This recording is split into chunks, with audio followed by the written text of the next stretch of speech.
Salutations à chacune et à chacun. C'est bon, j'espère, d'être dans la maison de Dieu, n'est-ce pas?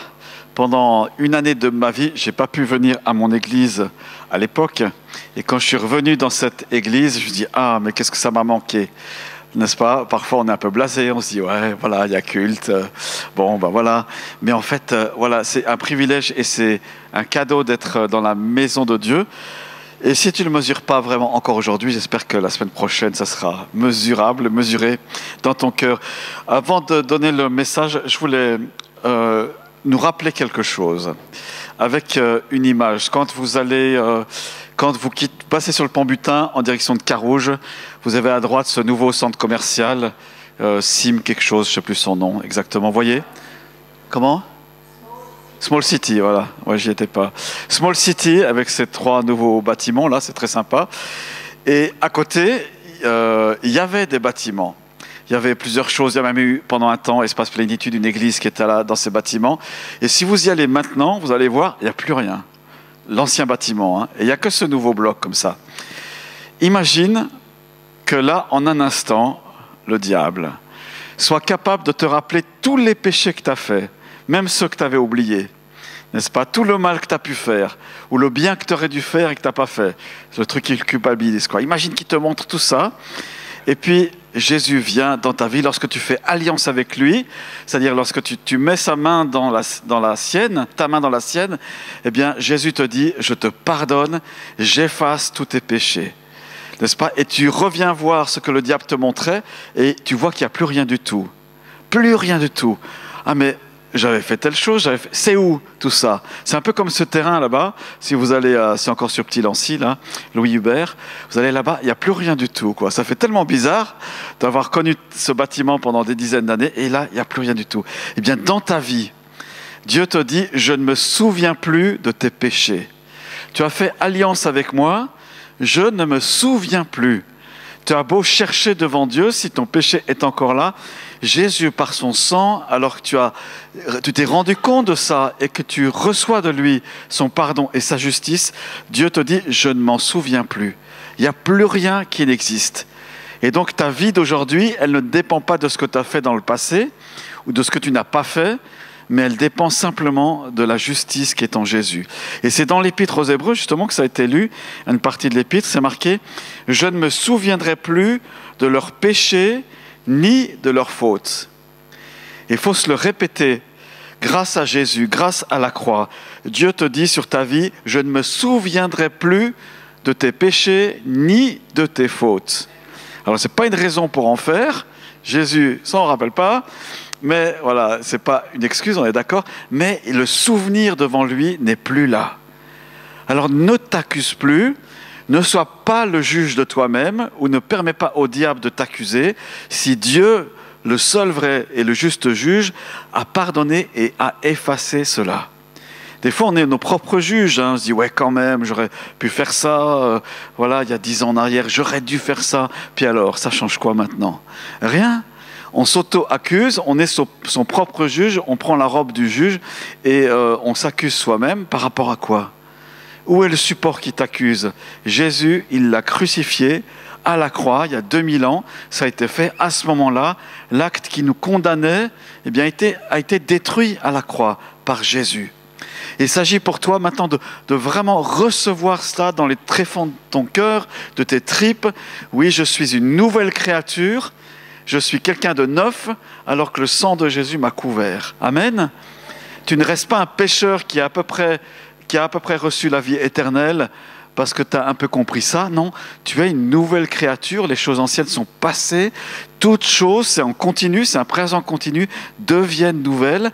À toi de marcher en nouveauté de vie, de ne plus marcher la tête basse parce qu'on t'accuse, mais de dire oui, devant Dieu, je suis devenu enfant de Dieu. J'ai reçu ce pouvoir de devenir enfant de Dieu. Et puis dans mon expérience de pasteur et dans ma propre vie, je le vois aussi. Parfois, je me surprends à penser à l'envers. Mais je pense de travers. Je pense comme un esclave. Je pense comme quelqu'un qui est encore enchaîné ou à une servitude ou à quelque chose. Et puis tout d'un coup, il y a un coup de coude qui m'est donné par ma femme ou quelqu'un d'autre ou par le Saint-Esprit. Et non, tu es une nouvelle création. tu as été refait à neuf, c'est du neuf, c'est du 100%, n'est-ce pas? C'est comme ce nouveau bâtiment, encore une fois, à Lancy, qui est sorti de terre. Dans ta vie, qui accusera les élus de Dieu? Dit Romains 8. Qui peut accuser les élus de Dieu? Jésus est celui qui justifie. Et combien ont coûté les frais d'avocat? C'est gratuit. Combien a coûté la caution? Il a tout payé. N'est-ce pas? C'est nickel. Il n'y a plus d'accusation devant toi. Est-ce qu'on peut s'approprier ça ce soir? Le faire nôtre pour toute cette semaine et jusqu'à la vie éternelle manifestée, on va dire. Je prends cela. Tu vois toutes les bêtises que tu as fait quand tu étais jeune ou gamin, adolescent, adulte, etc. Tout ça, ça a été absorbé par le sang de Christ. C'est le détergent le plus efficace spirituellement. Il n'y en a qu'un seul, c'est celui-là. Il n'y a plus rien, il n'y a aucune trace, il n'y a plus rien, tout a disparu. Alors s'il te plaît, ne t'accuse plus toi-même, ne permets pas aux autres de t'accuser, et ne permet pas à l'ennemi de surfer sur les moqueries, etc., sur l'ambiance qu'il y a aujourd'hui. C'est une ambiance anxiogène et démoralisatrice quand on ne suit pas Christ. Mais en Christ, il y a cette nouvelle créature. Yes! Amen! C'est là qu'il fallait sauter sur votre banc. Vous l'avez fait. Merci. Alléluia. Gloire à Dieu. Bien sûr. Non, je ne vous dis pas de le faire. Mais voilà, Christ, vraiment, il est venu pour nous racheter. Ce que Dieu mettait sur mon cœur, en plus de ça ce soir, ça va peut-être surprendre, c'est Dieu veut une église forte. Dieu veut un peuple qui est fort, de sa force. Dieu veut un peuple qui reçoit de Dieu, de lui-même, une force particulière. La Bible dit dans le psaume 68, Psaume 68, on va sauter là-dedans. Ton Dieu ordonne que tu sois fort. C'est étonnant ce texte, hein? Qu'est-ce que Dieu ordonne? Ton Dieu ordonne que tu sois fort. Psaume 68, verset 29. Ton Dieu ordonne que tu sois fort. Fortifie, ô Dieu, ce que tu as fait pour nous. Ça, c'est la prière en retour. Mais ton Dieu, qu'est-ce que Dieu ordonne à son Église, à son peuple rassemblé? Ton Dieu ordonne que tu sois fort. Et puis nous, on regarde le bout de nos chaussures, on regarde ce qui n'irait pas, ce qui ne peut ne pas aller, etc. Mais Dieu, il dit, je t'ordonne d'être fort. Alors pour ça, ça implique qu'on se défasse de notre propre force, parfois de nos concepts sur la force, comment marcher dans cette vie individuellement et collectivement. Et Dieu nous dit là-dessus, je t'ordonne d'être fort. Et le pendant de ça, c'est dépouille-toi. Dépouille-toi. C'est-à-dire accepte ma force. On ne peut pas avoir deux forces en nous qui nous poussent de l'avant. Il y a soit la nôtre, soit celle de Dieu. Accepte de te dépouiller, c'est-à-dire d'être faible, de ne pas te confier en toi-même et laisse la force de Dieu faire les choses. À travers toi, comme dit l'apôtre Paul, qu'il prie aux Éphésiens pour qu'ils soient puissamment fortifiés dans leur esprit, dans leur être intérieur, n'est-ce pas, qu'ils soient puissamment fortifiés à l'intérieur. Et alors, on peut comprendre avec tous les saints, etc., l'amour de Dieu. Donc, reçois ce soir une force divine, une force qui va te permettre d'être quoi en premier? D'être enfant de Dieu. Dans Jean chapitre 1er, c'est dit, il a donné à tous ceux qui croient en lui, il a donné, Jean chapitre 1, verset 12, il a donné le pouvoir de devenir enfant de Dieu. Est-ce que vous savez que vous êtes enfant de Dieu? Est-ce que c'est marqué dans votre identité à l'intérieur? Je suis enfant de Dieu. Si Dieu fait une radio, admettons qu'on a un appareil spécial pour faire une radio à l'intérieur de ton esprit, est-ce qu'il va y trouver « Je suis enfant de Dieu, je suis fils de Dieu, je suis fille de Dieu » profondément à l'intérieur? Pas seulement le concept ou la théorie qui vole au-dessus de nos pensées, comme ça, ah ouais, je suis quand même enfant de Dieu, c'est trop bien. Oui, je me suis fait baptiser. Non, mais que tu saches à l'intérieur que tu es son enfant à lui. Et regardez ce qui s'est passé dans Matthieu chapitre 3, ça nous est raconté. Lorsque Jésus se fait baptiser, lui qui est fils de Dieu et qui n'avait pas besoin d'être baptisé, il se fait baptiser, son cousin, son parent en tout cas, le baptise, c'est Jean-Baptiste, dans l'eau du Jourdain, baptême par immersion, Il n'y a pas d'autre baptême hein, dans la parole de Dieu. Baptême par immersion. Jésus ressort de l'eau, comme tous les autres avant lui, et comme ceux qui se feront baptiser après lui. Et qu'est-ce qui se passe?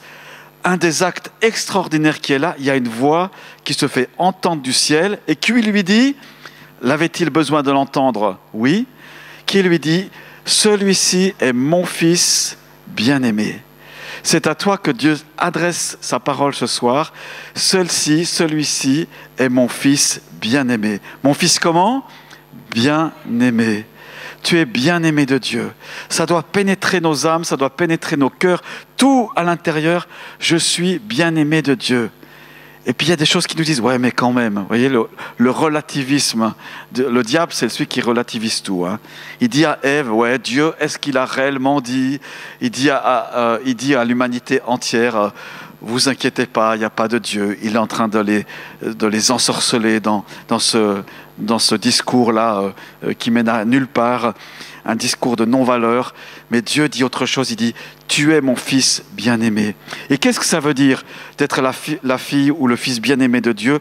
C'est quelque chose d'extraordinaire. Ça touche notre identité et notre personne à l'intérieur pour la vie éternelle. Il y a eu un changement d'identité quand tu t'es converti. Et si tu n'es pas encore au Seigneur, tu peux recevoir ce changement d'identité. Et ça te propulse dans un statut nouveau, dans quelque chose d'extraordinaire, qui est unique au monde, qui est pour toi, celui d'être fils de Dieu, d'être enfant de Dieu, d'être héritier de Dieu et co-héritier de Christ. C'est qui les plus riches du monde? Les Kardashians, les compagnies là? C'est toi, c'est moi. On est devenus les enfants de Dieu. Alors, ce n'est pas la richesse matérielle, ça c'est une conséquence que Dieu nous bénit, mais on est les plus riches de ce monde, les gens les plus heureux sur terre, comme dit le titre d'un livre que je vous recommande. Extraordinaire, Dieu a fait de toi son fils, sa fille bien-aimée à l'intérieur de toi.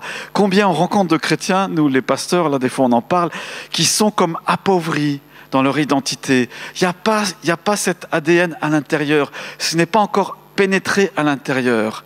Dieu te dit, mais je ne me souviendrai plus de tes péchés, je grave mes lois dans ton cœur, tu fais partie du royaume de Dieu. Et si quelqu'un ce soir, il n'est pas sûr de ça, ou c'est trop vague pour lui, prends cette identité, viens à Jésus.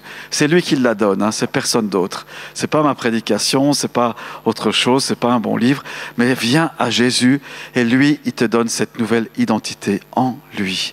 Gratuitement, c'est offert. Il a payé le prix pour cela. Et plus tu réalises cela, que tu es enfant de Dieu, plus les choses de ce monde, elles pâlissent.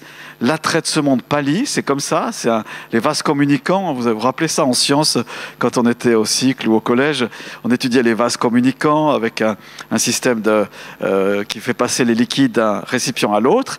Donc qu'est-ce qui se passe? Plus tu laisses Jésus en toi, plus tu laisses l'amour de Dieu pénétrer en toi, moins les choses de ce monde attrayantes, disons mauvaises, quoi, qui amènent pas vraiment quelque part, eh bien moins ces choses-là te prennent.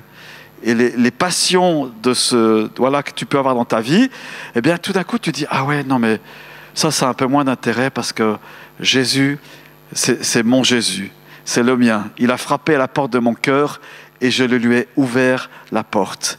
Si tu as ouvert la porte au Seigneur, ouvre encore, n'est-ce pas? Si tu l'as ouvert pas un petit peu, hein, pas comme quand il y a un démarcheur qui sonne à la porte, là, c'est pas le bon moment qu'il passe. Non, tu ouvres grand la porte à Jésus, que à lui, et sa présence, elle chamboule tout, elle transforme tout, elle est apaisante, elle fait disparaître l'anxiété de manière extraordinaire.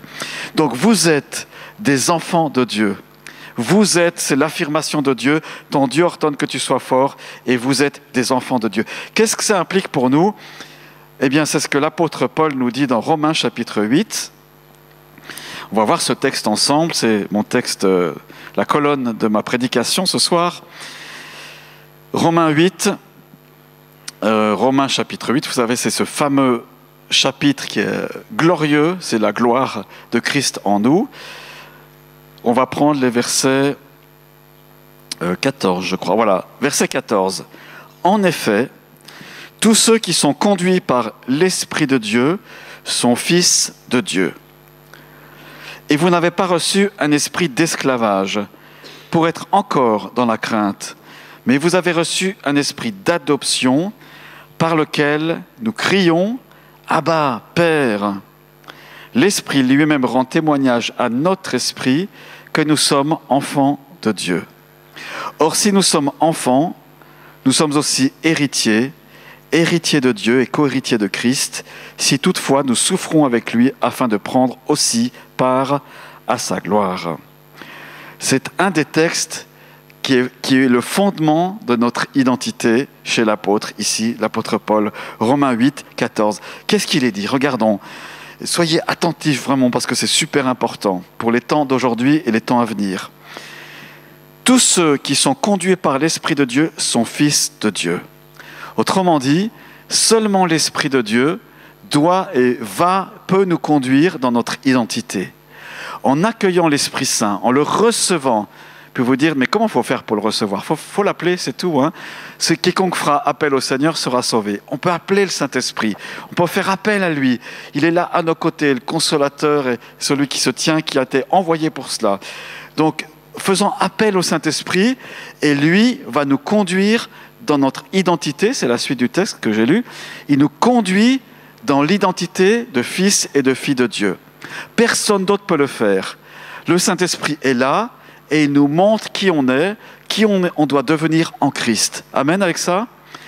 Amen, hein, c'est l'Esprit de Dieu qui nous conduit dans notre identité en Christ. Il y a la conduite de tous les jours, il nous conduit dans la prière, dans la louange, il nous conduit pour être des témoins, mais dans notre être intérieur, c'est lui qui nous conduit vers Jésus.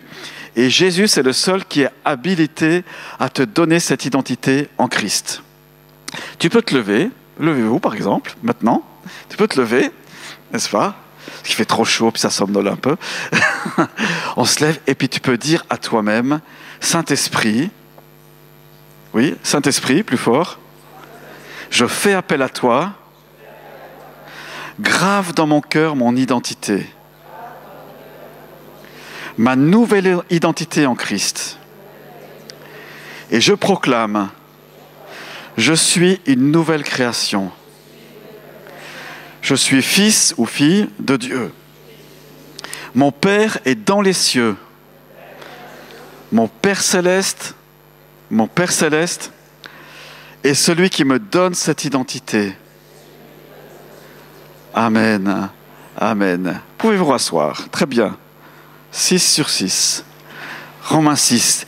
Donc, soyez conduits dans les bras du Père, dans l'amour de Dieu, dans votre identité de fils ou de fille de Dieu. Verset 15. Et vous n'avez pas reçu un esprit d'esclavage ou de servitude pour être encore dans la crainte. Donc, quand on vient à Dieu, on n'a plus, parce qu'il dit, vous n'avez pas reçu, ou vous n'avez pas reçu, en venant à Dieu, un esprit d'esclavage. Ça, c'était avant de connaître Christ. Sans même le savoir, parfois. On était esclaves. On était tenu et enchaîné par quelque chose. Qui est ce maître? C'est le maître qui s'appelle péché, ou le mal, qui est dans ce monde. Et au-dessus du mal, ou celui qui pilote un peu tout ça, il y a le diable, qui est par essence devenu mauvais. Par essence, ce n'était pas le cas au début, mais il a sombré, il a péché et il a voulu entraîner, parce qu'on lui a donné l'univers entier pour gouverner. Donc il y a lui, et peut-être tu dis, oui, mais moi, j'étais pas si mauvais que ça quand j'étais pas chrétien, ou pas vraiment enfant de Dieu. Mais peu importe, il y a des esclavages qui sont plus ou moins violents, hein, on n'est pas obligé d'être tourmenté à chaque fois, mais ce maître était quand même là, et le péché était instrumentalisé par la chair, par ce qui en nous ne veut pas plaire à Dieu, et puis le diable en profitait là derrière. Mais Dieu, ici au travers de l'apôtre, il te dit ce soir, tu n'as plus reçu ou pas reçu un esprit d'esclavage pour être encore dans la crainte, mais tu as reçu un esprit d'adoption. C'est quoi un esprit d'esclavage? Je veux juste dénoncer quelque chose que nous, plus ou moins, ça dépend des personnes, on a. Je vise personne, mais c'est inhérent à la nature humaine. C'est quoi un esprit d'esclavage? C'est lié à la crainte et à l'anxiété. Comment on sait qu'on n'est pas vraiment libéré de la servitude? C'est quand on vit dans l'anxiété, dans le souci. Alors bien sûr, parfois on a des pensées, des sentiments, mais une personne qui vit dans l'anxiété, qui se couche avec, qui se réveille avec le lendemain matin, mince, il y a ça, et à l'avenir, et comment ça va se passer, etc. Eh bien, ça montre un esprit de servitude et d'esclavage. Conséquence aussi de l'esclavage, c'est par exemple une difficulté à prier. Quelqu'un qui est dans la servitude, il n'arrive pas à prier comme il faut. Il fait des prières 30 secondes, ou même 10 secondes. Bon, vous pouvez me dire, parfois Dieu exauce avec moins que ça, on est d'accord, mais ça ne dépasse pas. On est appelé à grandir dans la prière. Et puis la présence de Dieu nous est comme un petit peu étrangère. On est distant de cela. On n'arrive pas à lire la Bible, ou c'est difficile, ou c'est un devoir, ou c'est quelque chose où on s'impose avec rigueur. Tout ça parce qu'on a la servitude encore, ou l'esclavage, on est retenu. La prière communautaire est difficile. La louange à Dieu, nos pensées vont tout le temps ailleurs. Ça, c'est la caractéristique de l'esprit de servitude. Et donc, c'est comme si Dieu est éloigné, très très loin. Il n'est pas un père. On dit, ouais, Dieu le Père, d'accord, mais il est loin. Parce que, justement, on est dans cette servitude-là encore, où on en a les marques. Peut-être que tu es devenu chrétien, que tu as confessé, tu es baptisé du Saint-Esprit, mais il y a encore les marques des chaînes qui sont là et qui sont douloureuses. Et ça t'empêche, peut-être même sans le savoir, de prier Dieu correctement, alors que c'est une relation d'amour et d'intimité. Jésus lui-même a dit, « Père, je prie que mes disciples, c'est-à-dire toi et moi, pas seulement les premiers apôtres, je prie qu'ils reconnaissent que toi et moi, on est un. » C'est ça qu'il veut dire. Ils reconnaissent qu'on est tout proche, on est une seule entité, on est proche, on est un seul esprit. Et je prie que ça puisse un jour leur arriver, Père Céleste. Et puis nous, chrétiens, parfois on se balade, on fait comme si Dieu n'était pas un Père, alors que Dieu est un Père et il veut être si proche de toi, au point de faire un avec lui. Tu fais partie de la famille divine. Il y a une intimité à laquelle Dieu t'appelle. La Bible dit, je serai pour vous un Père, et vous serez pour moi des fils et des filles. C'est un des seuls passages, c'est repris dans les Corinthiens, où il est question de fils et de filles. Tellement Dieu est aimant et il veut cette intimité avec toi. Donc si tu as le sentiment intérieurement d'être loin de Dieu, ou que tu es capable de vivre ta vie sans Dieu, sans forcément faire référence à Dieu, comme ça, eh bien tu dis, peut-être il y a quelque chose qui coince dans ma relation avec Dieu. Prends-en conscience ce soir et découvre ce Père extraordinaire au travers de Jésus-Christ. Découvre cette intimité qui est là. Sois libéré ce soir de l'esprit de l'esclavage. Une des conséquences aussi dans nos vies de l'esprit de l'esclavage, c'est de dire, je vis très bien ma vie tout seul de chrétien. Je n'ai pas besoin des autres. Ça, c'est une conséquence. Je suis très bien, voilà, ça va bien, je n'ai pas besoin de la communion des uns des frères et sœurs. Et ça, c'est un mensonge de l'ennemi et de tes propres blessures aussi qui sont là. On n'est pas appelé à être des chrétiens autonomes, dans tout le négativisme de ce mot, autonome, c'est-à-dire qu'on est notre propre loi à nous-mêmes, on fait comme on veut, parce que ça a toujours été comme ça, et puis de toute façon les autres n'ont rien à me dire, n'est-ce pas? Ça, c'est la caractéristique d'un esprit de servitude, et d'une mentalité d'esclave, et pas d'enfant de Dieu. Mais par contre, si tu te dis, j'ai besoin de mes frères et sœurs, j'ai besoin de passer du temps à l'église, j'ai besoin d'être là, un avec eux, alors ça, c'est une caractéristique de l'enfant de Dieu, fils et fille de Dieu. Regardez, c'est pas moi qui le dis, c'est la parole de Dieu. On a un corps de Christ, c'est-à-dire c'est un corps vivant qui est fait de chair ou d'esprit, mais d'unité qui est là. On a besoin de la prière des uns, des autres, des uns pour les autres également. Cette caractéristique d'être dans l'esprit de l'esclavage aussi, non seulement elle se manifeste dans notre relation à Dieu, la relation les uns avec les autres, mais aussi parfois dans la tiédeur ou l'indifférence à communiquer le salut aux autres. On dit, j'ai reçu la vie éternelle, c'est trop bien, et c'est vrai que c'est trop bien, c'est parfait, mais on ne sait pas comment la communiquer, puis on se dit, on va laisser ça aux autres. Vous voyez, il y a une caractéristique là de l'esprit de l'esclavage. Parce que les enfants de Dieu, ils sont enfants de Dieu, ils sont dans leur identité enfants de Dieu et on ne peut pas renier notre identité. Voyez, imaginez, comme on dit dans ce monde, un fils de riche, un fils à papa. Il a tout. Il a toutes les voitures qu'il faut, etc. Il a la rouge, etc. Le yacht à Saint-Tropez, etc. Ou dans la rade, si vous voulez. Il a tout ce qu'il faut. Il ne va pas cacher ça. Il ne va pas s'habiller en pauvre avec des habits tout troués qui vont pas. Non, il a les meilleures choses, il peut pas le cacher. Il veut pas le cacher. Il est bien dans sa peau, il est bien dans son identité, il est ce qu'il est. Bon, peut-être pas le fils à papa, mais disons, voilà, quelqu'un qui a bien été élevé, etc. Mais dans son identité, il est bien et on lui ouvre les portes là où il a accès, etc. Ben, c'est ça que tu es. C'est ça que tu es, heureux d'être chrétien. Et quand l'occasion se présente ou que tu la suscites, tu peux parler de ton Père Céleste. Amen. Qui t'a sauvé, qui t'a aimé tendrement. Et c'est plus une obligation de suivre la parole de Dieu qui nous dit « Allez, faites de toutes les nations des disciples », mais ça devient naturel. Et c'était quand la dernière fois que tu as témoigné de l'amour de Christ à quelqu'un? Si ça fait loin, regarde à l'amour du Père. Et dis pas « Oh Père, j'ai pas fait mes devoirs de bon chrétien », mais dis « Père, j'ai besoin de ton amour. J'ai besoin de ta tendresse, j'ai besoin de ta douceur, j'ai besoin de ta grâce. » Et tu verras, ça va naturellement s'ouvrir autour de toi. Ça va naturellement. Les gens vont remarquer ça sans même le dire. Ils vont dire « Tiens, j'ai envie d'être avec lui, avec elle. Voilà, je veux partager avec elle. » Puis naturellement, le témoignage va être là. Et puis ton stress intérieur, parce que tous les esclaves sont stressés, ton stress intérieur va disparaître, va devenir paix de Dieu et source de bénédiction pour les autres. Et l'esprit d'adoption, à la place de la servitude, te fait crier « Abba, Père ». Abba, Père, ça veut dire papa dans l'araméen. Ça veut dire que c'est une fille ou un fils qui est accueilli par son père et qui sait qu'il va recevoir de l'amour. Qui sait qu'il va recevoir de l'amour? Alors peut-être vos parents ne vous ont pas donné la dose qu'il fallait, peut-être vous avez reçu, tant mieux.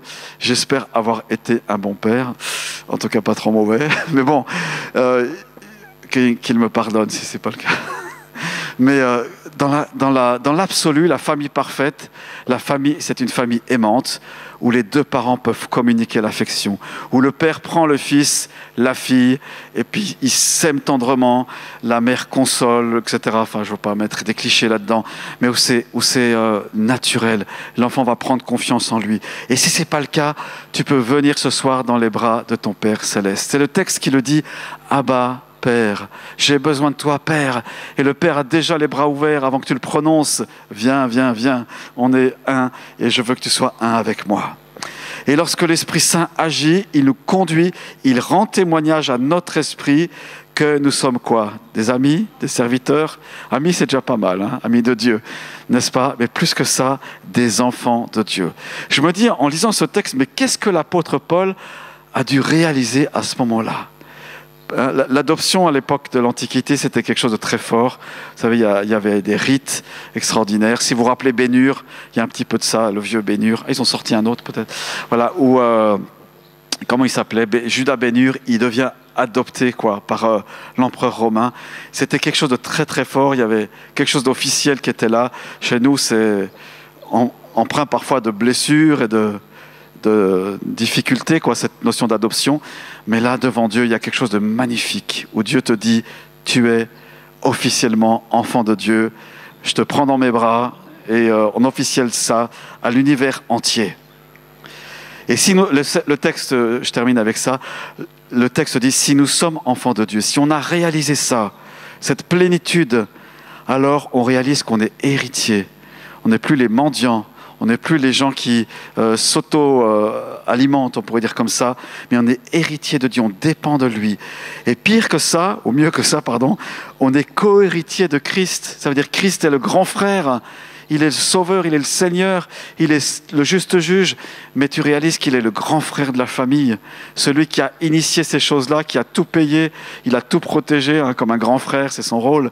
Une grande sœur, il y a un rôle particulier de l'aîné. Eh bien, Christ a fait cela. Et lui aussi te prend dans les bras et il t'accueille. Voilà, si toutefois nous souffrons avec lui, c'est-à-dire il y a une identification aux souffrances de Christ et on a part à sa gloire.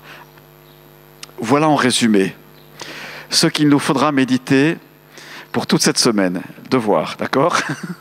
Je suis enfant de Dieu. S'il y a une chose que vous devriez faire cette semaine, une petite chose, c'est tous les matins à votre réveil ou en partant au travail ou à l'école ou aux courses, je ne sais pas quoi, dire « Ouais, je suis, à haute voix, je suis enfant de Dieu. Je suis fils de Dieu. Je suis membre de la famille de Dieu. Amen. Je ne suis pas un exclu. Je ne suis pas un gars qui est juste repêché à la DER parce que la fin des temps est là, n'est-ce pas? Mais tu es enfant de Dieu. Amen. Ça va impliquer un changement de mentalité. Ça va impliquer la force de Dieu en nous. Ça va impliquer un regard nouveau sur notre prochain, sur nous-mêmes peut-être déjà. Hein. Mais voilà, c'est peut-être la première étape. Alors, j'aimerais qu'on fasse, je vais faire un appel pour que vous puissiez recevoir la prière ce soir. Et j'aimerais qu'on puisse faire quelques instants maintenant de réflexion personnelle et de se dire, à partir de ce que j'ai partagé, est-ce que mon attitude, c'est plutôt enfant de Dieu ou plutôt avec l'esprit de servitude? Est-ce qu'il y a même, peut-être le Saint-Esprit, ah oui, je pensais à ça tout à l'heure, le Saint-Esprit peut vous faire rappeler un événement où vous avez réagi, ça vous a donné les réflexes de servitude. Quand il y a un événement douloureux qui se passe dans notre vie, petit, grand ou adulte, peu importe, eh bien, on va être blessé. C'est la réaction normale. Hein. Si vous avez un accident de la route, vous allez être blessé. Vous êtes blessé. Les blessures sont là, n'est-ce pas? Le personnel soignant va tout faire pour que vous puissiez être dans des meilleures conditions pour guérir. Eh bien, spirituellement, c'est la même chose. Lorsque vous avez été blessé, ou si vous avez été blessé dernièrement ou dans votre enfance, admettons le père est parti, ou la mère a été était méchante ou stricte, etc. Par exemple, hein, eh bien, ça crée en vous des manques ou des blessures. Et peut-être vous avez entrepris la démarche de pardonner à la personne. Et ça, c'est très bien. Parce que le pardon ouvre à la guérison, n'est-ce pas? Et vous dites, oui, je pardonne à cette personne-là. Ce qui m'est arrivé, c'était elle la responsable, c'était pas moi. Je pardonne à cette personne. Mais ça ouvre la porte à la guérison. Mais c'est pas la guérison. Le pardon, c'est pas la guérison. C'est un acte divin, spirituellement, qui va vous permettre de guérir cela. Et si vous dites, ouais, je suis un enfant de Dieu, c'est tout bon, je suis guéri, mais si la blessure est encore là, ça va produire du pu, la blessure sera encore là et elle ne sera pas guérie. Alors qu'est-ce qui se passe? Vous allez être amer envers la vie, vous allez trimballer ça trop longtemps, et vous allez être aigri, et vous allez en vouloir peut-être à tous les hommes, et peut-être à toutes les femmes, etc., etc. Difficulté d'entrer en relation avec vous-même et avec les autres. Mais Dieu veut guérir cela. Et c'est ça qui fait de vous aussi un signe que vous êtes enfant de Dieu. Parce que la guérison est disponible auprès de lui. Est-ce que vous comprenez ce que j'essaye de dire ce soir? Je pense que oui. Hein. J'aimerais qu'on puisse mettre nos vies aux pieds de Jésus, venir à lui, parce que se trouve votre identité. Votre identité, elle est en lui. En Christ est votre identité. Ne pensez pas à votre voisin, votre voisine, votre fils, votre fille, les grands-parents, etc. Mais pensez à vous. Pensez devant le Seigneur. Soyez à ses pieds ce soir, comme Marie était au pied du Seigneur.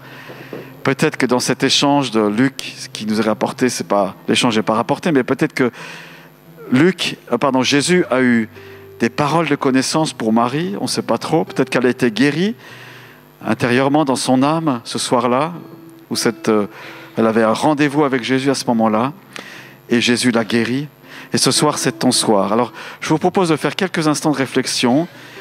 Demandez au Saint-Esprit de vous montrer les choses, d'éclairer les zones d'ombre, peut-être de vous rappeler, peut-être qu'il va vous rappeler un incident que vous avez vécu, qui vous marque et qui vous conditionne encore aujourd'hui. Et on va mettre ça devant le Seigneur.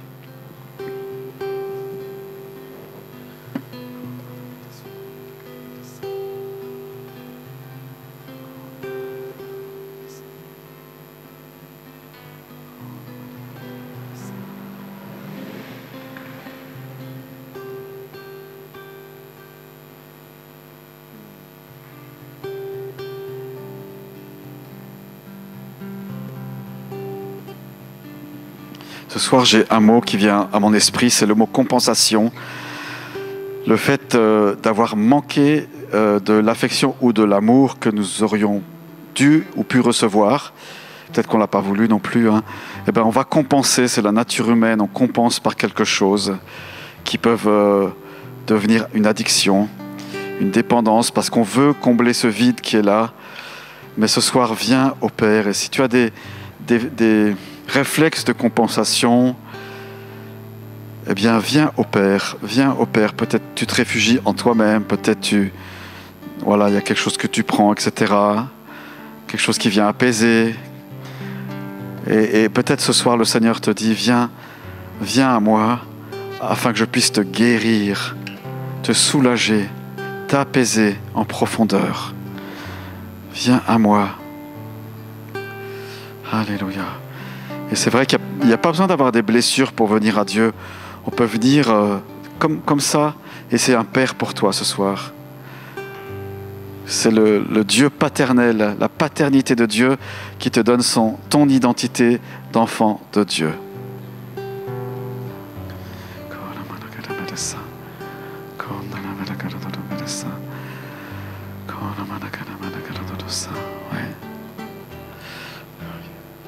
Alors j'aimerais vous proposer on va faire ça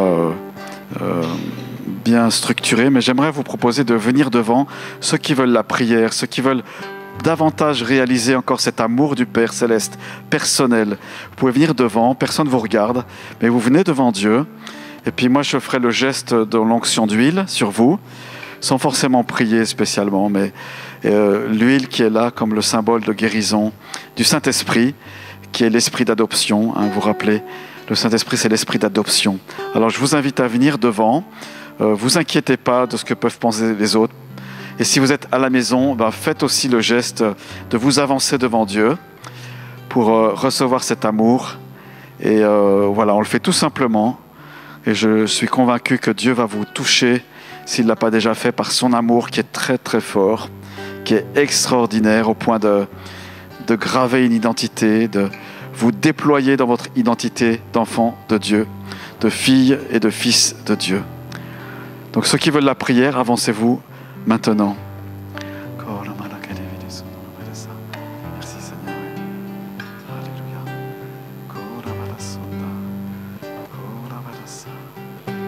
Merci Seigneur.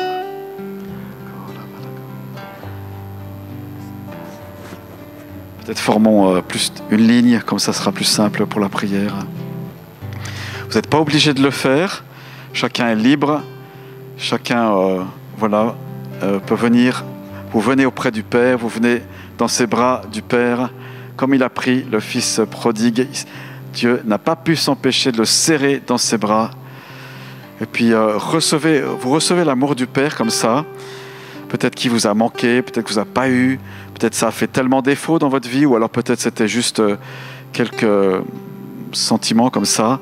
Recevez cet amour et puis croyez qu'en même temps, Dieu vous guérit, Dieu vous opère, Dieu vous...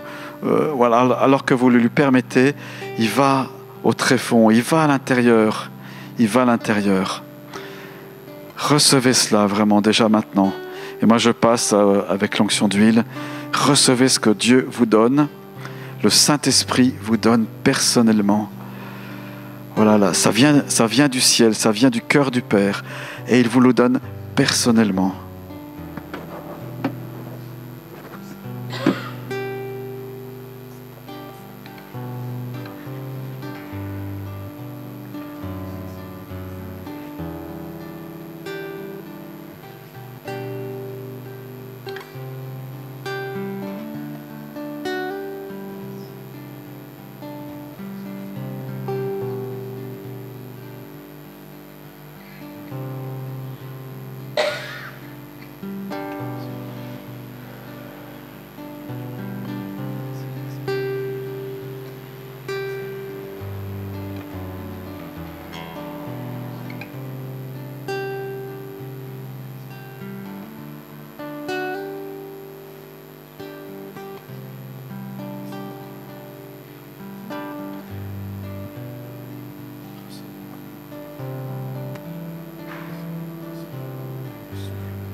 cette semaine, vous pouvez refaire ça à la maison. Vous pouvez reproduire même ça à la maison. Vous êtes tout seul devant le Père Céleste. Jésus, bien sûr, est là. L'Esprit de Dieu est là. Puis accueillez cet amour. Faites pas vos prières habituelles. Tout ça, simplement vous forcez, entre guillemets, à venir dans la présence du Père Céleste. Vous l'imaginez, il vous accueille. Il y a un tapis rouge, Jésus l'a déroulé pour vous. Il y a un banquet, il y a toujours à manger dessus. Les anges n'arrêtent pas d'amener des choses là. Recevez vraiment cet amour qui va pénétrer vraiment tout votre être. Et puis vous dites, j'abandonne cet esprit de servitude. Je le relâche, je le refuse davantage. Et apprends-moi à vivre dans mon nouveau statut d'enfant de Dieu. Amen. Amen. Faites cela. Gardez cela dans votre cœur. Gardons cela dans notre cœur. Et que l'Esprit de Dieu atteste ça aussi au niveau de l'Église. Vraiment. Et on aura de plus en plus de joie, j'en suis convaincu, la joie du Seigneur. Amen.